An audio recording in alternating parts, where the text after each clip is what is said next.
Hello, people. I was considering doing something more unique, more like the second Ronde 2 guide I did for Spanish people, but because I'm running out of time, I really just want to showcase how the game works, because I keep getting this question a lot, and I think it's a good idea to just showcase how the game works, basically. The game is going to have rollback very soon, thanks to Flycast. We're going to get a game of Fightcade too, so I'm very excited and expecting a lot of things to happen from this.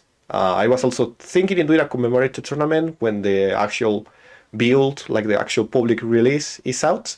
So I just want to get out and start playing the mere basics of the game.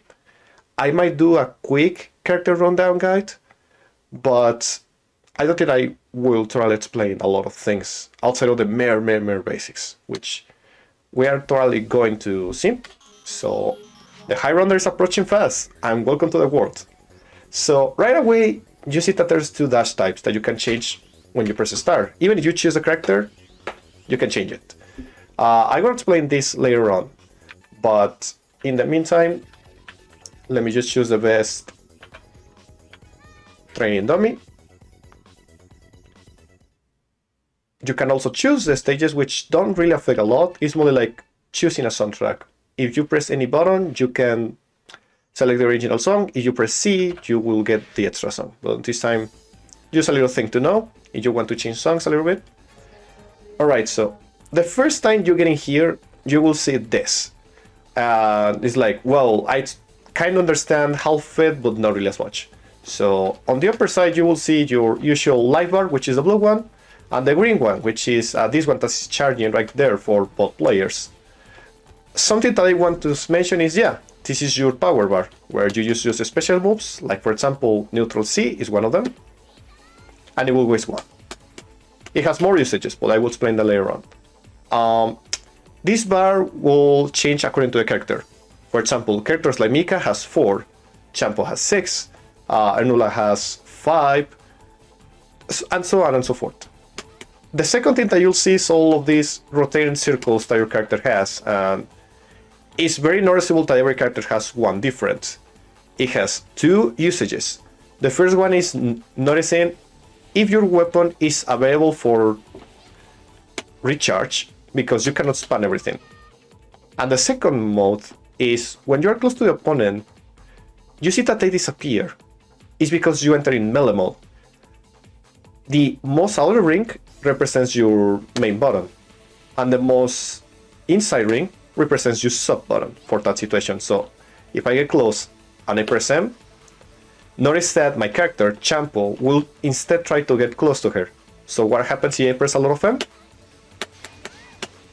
I start doing combo. And the same applies for S, except that the sub melee or S melee doesn't really get close to her.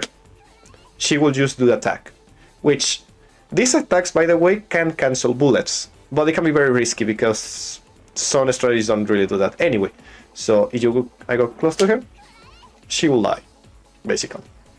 You can also combine them just for special things. For example, the favorite combo melee in the game, which is combining the S with the main melee, which will look like this. There you go. Yeah, the favorite melee combo in the community, actually. So yeah, with that all the way, now you totally understand how the game looks like. There is this fifth thing, which is called the OD, the overdrive. It's essentially a power button. As you can see, I have a Guilty Gear style layout. That's how the game is planned to play it. So your fifth button is actually like your high kick, per se, and it's an automatically power button. Bear in mind this though, when you activate it, it will delete all the bullets on the screen. You will become a little bit stronger, however, you will start losing life. And there's another thing to keep in mind. So I will start losing life until I have nothing. I will not die, because here's another fact I want you to know. So allow me to start trying my best to get to my opponent and start trying to kill myself, basically.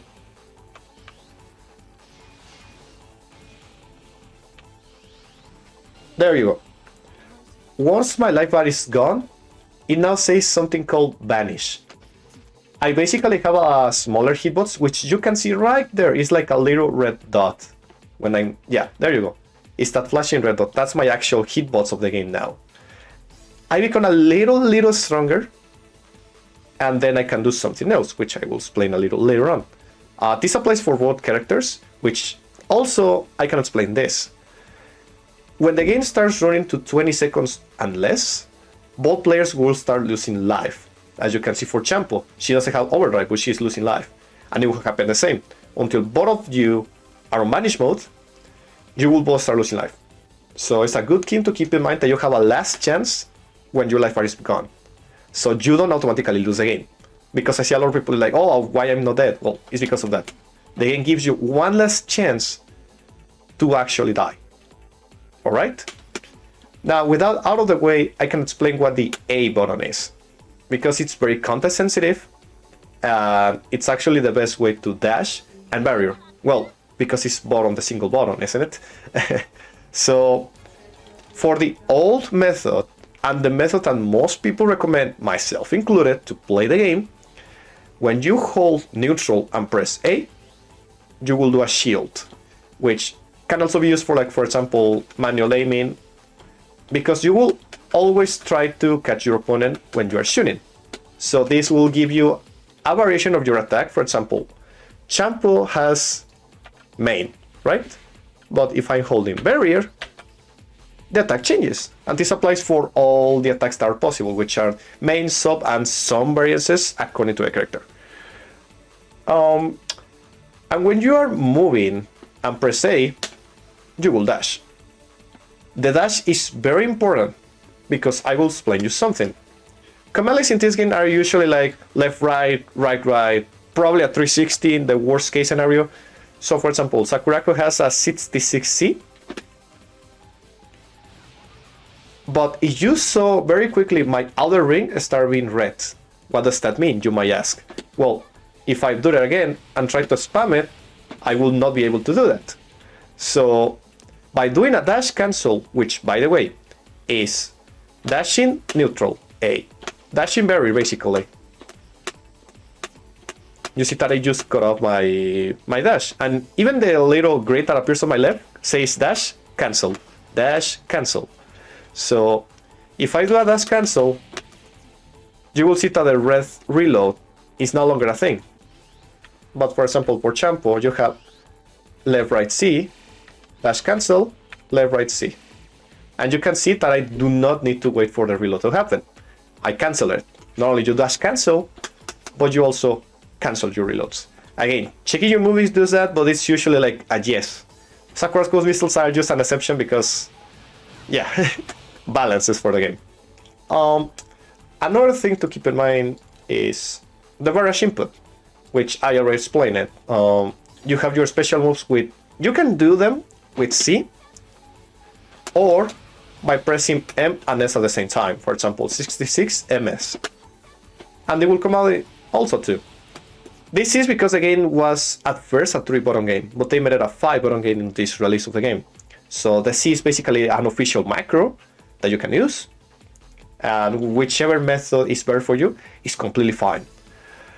So, but also things is like, oh, do I really need to use 66? No. So long as you are doing the move properly on any direction, it will work. For example, down, down, C, it will come out. Up, up, C, up, sorry. Up, up, C, it works.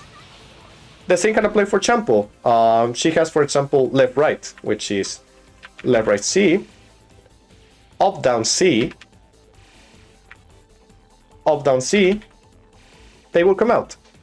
There's a couple of things to keep in mind with that kind of thing. As you can see, if I do an up, down, C, Champo tries to autocorrect herself down, up, C, and she does that a little bit more automatically to the opponent, to where you are facing up. So you can try to experiment with these kind of things, and you can pretty much create setups for these kind of things. So without all the way, you already know the basics: how to melee, how to attack, how to do special moves, how to dash, dash cancel, how to barrier, which, yeah, I think I forgot that. Barrier in this game does not protect you from damage. It will be a damage reduction. But as you can see, my character, if Sakurako receives damage, she will start staggering until she falls, which is a mechanic of the game. In order to avoid infinites per se, when you receive a set amount of damage, it varies per attack for character, you will fall, as it's called officially. When you fall, that little barrier that appears will destroy any bullet, any trap, any whatever it's on there, and you will recover and be back on the battle and have like 1 or 2 frames of invisibility, so keep that in mind. But if I keep holding the barrier, not only will I have that damage reduction, I will still be on the battle, which is crucial. The thing is that your barrier causes barrage bar. So whenever I get hit, you can see that it gets decreased. Another thing to keep in mind is that barrier does not protect you from melee attacks. It did on the sequels, but not on this one. So neither a main melee nor an S melee will be able to protect you. So just one thing to keep in mind from barrier. Also, the other method I forgot to mention, which is a new input method. Basically it works the same, barrier, neutral, but you have like 1 frame to charge your dash. For example, if I press up dash and on hold dash, you will see that I start dashing.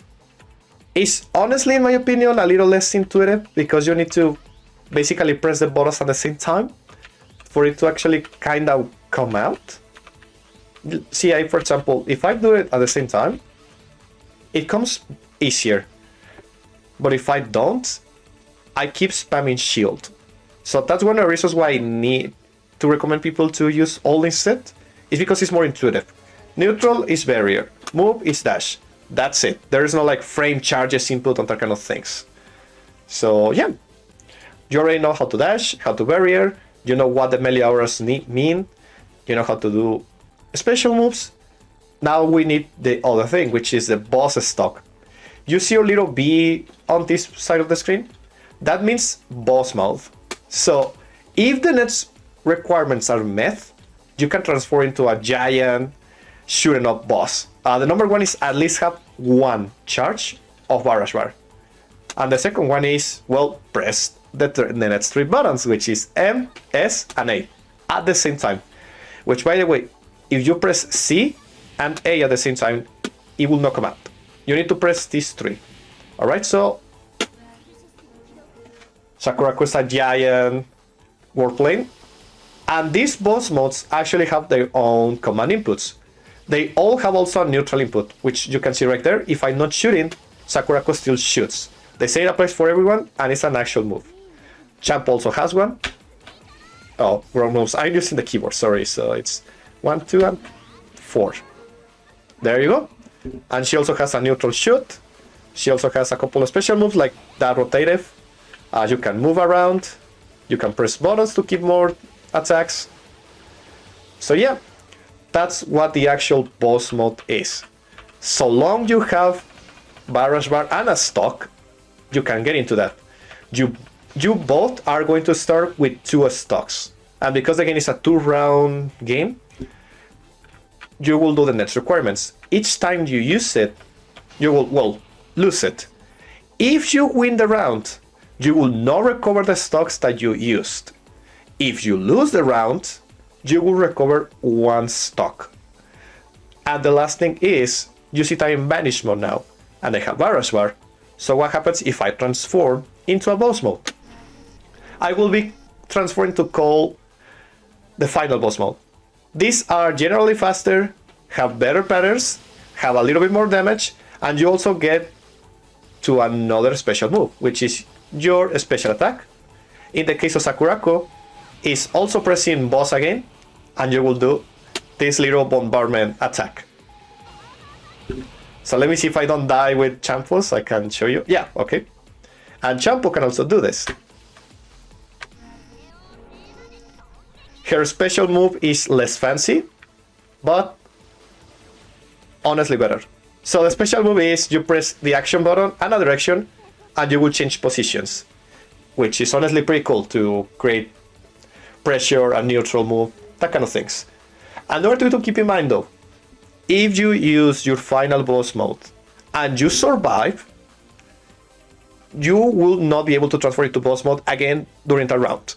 No matter what you try to do. No matter you have like 6 stocks or anything. So keep that in mind. Another thing to keep in mind is if you die in last boss mode or final boss mode, you will lose the match. So if you die, for example, I don't know, I will try to kill Champo's boss mode right here.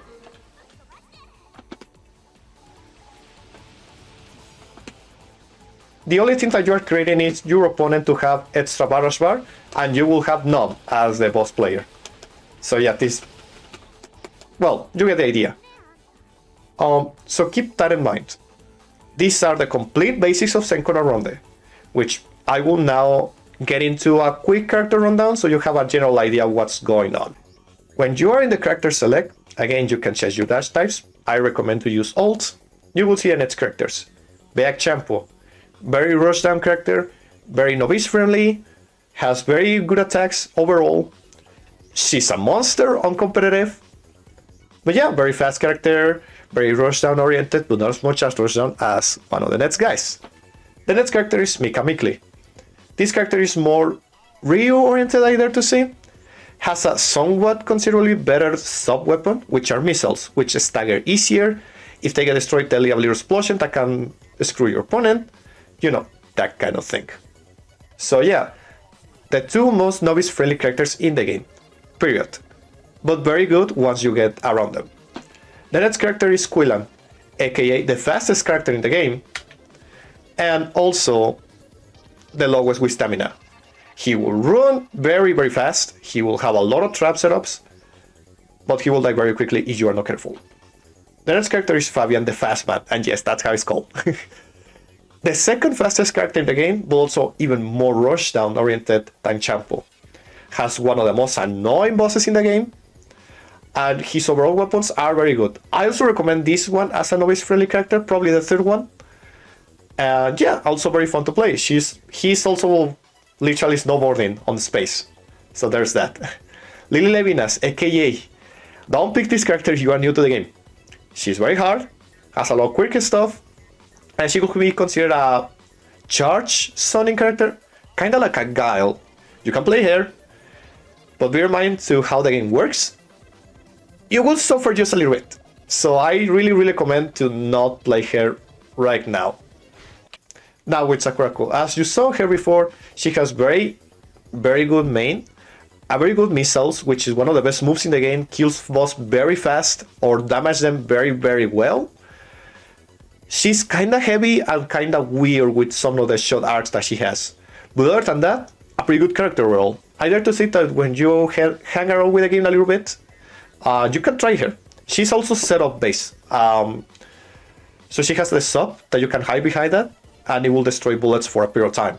So yeah, setup based character essentially. Now we have Ernula, aka the heaviest character in the game, and the one that most people of you are gonna grab. I totally know you, don't worry. She has very good laser, probably arguably the best sub in the game, because it passes through everything. It's a laser that just passes over everything. She has overall good power. The only thing that I do not recommend her is because she's really heavy. Like compared to the other novice friendly characters, she feels very hefty. So just keep that in mind. It's basically like picking Zangief, I dare to say, except the grappler part. Arguably, I don't really know. And lastly, we have Carol Werfel. He's essentially Kerudim from Gundam Versus, if you ever play that. So he's a sniper, the slowest main in the game, but also the most damaging one. He can buff himself with the S, and he's straight up a zoner. You don't want to melee with this guy that much. You want to stay out as much as possible. So just keep that in mind. So yeah, there goes the quick rundown. The last thing to keep in mind is when you pick a character, you will see that there's something called cartridge select, and it will be like up, down, and you can choose different customs, that kind of thing. So there's two cartridges in the game, Alpha and Beta. Each one has in this version 3 portraits that you can change, basically colors, and both of them have differences. They're essentially the same character, except it's like picking Ryu or Ken. Yeah, they both have Hadouken, Shoryuken, and a Tatsumaki. But which one has the better Shoryuken? Which one of them has the better Hadouken? That's basically it. There's like a slight differences with all their attacks. Probably the speed or something differences, but you should not worry about that. The only thing that you might need to know is that they will have a very similar move list, but different enough that you might notice it. Now, with out of the way, if you want to play solo to just hang around again a little bit, you have beginner and score attack. It's a little misleading, but beginner, why? Because you don't need to do story mode things like requirements or anything. You just straight up build the characters, and score attack is more like a story mode that you need to fill requirements. I actually and personally recommend people to try score attack mode, as it's only a single round battle. Generally, because you are not going to do the little story requirements, you will spawn a boss that's just easier to battle. Which, yeah, final last boss to try out. And as you can see, the little AI on the normal difficulty is very good with you. He doesn't really do a lot. He will not dash cancel. He will just like shoot at you, basically. So yeah, now you know the very basics of playing Senko no Ronde. I'm very sorry this guy was not as guided or very well documented, as I were to say, or scripted for that matter. But again, I really wanted to just do something, as doing something better will take me a lot of time. I might do that in the future. But in the meantime, please enjoy the game. If you have any questions, I will leave in the description a little Discord that I made, and we are answering whatever questions you have. Like, oh, I'm playing this character, which one do you recommend me? Or, oh, I'm doing something wrong, or something like that. Do not worry about it. Come here and please enjoy the game. And I really wish to see you all guys soon. So, peace out, and please enjoy the game. This was Ryan Ansel. It was a lot of pleasure to meet you.